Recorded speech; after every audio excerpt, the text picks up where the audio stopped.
বিভিন্ন ধরনের কম্পিটিটিভ যে এক্সামগুলো আছে লাইক বার কাউন্সিল, জুডিশিয়ারি বা আদার্স যে জব, সেখানে আমরা এমসিকিউ পরীক্ষা দিয়ে থাকি। সো এই সকল এমসিকিউ পরীক্ষাতে সঠিক উত্তর না জানার পরেও আপনি একটা প্রশ্ন কিভাবে আপনার সঠিক উত্তরের প্রবাবিলিটি বাড়িয়ে নেবেন সেটা আজকে আমরা দেখব। চলেন দেখে আসি। সো দেখেন, এখানে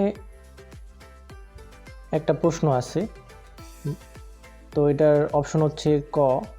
ধরেন একটা প্রশ্ন আছে, তো অপশন হচ্ছে ক, তারপর হচ্ছে খ, গ, ঘ। এখন আপনি সঠিক উত্তর দাগাবেন। এখন 4টা থেকে যদি আন্দাজে একটা সঠিক উত্তর দেন, তাহলে দেখা যায় আপনার সঠিক উত্তর হওয়ার প্রবাবিলিটি হয়ে যায় 25%। ঠিক আছে, 25%, 25%। আর যদি আপনি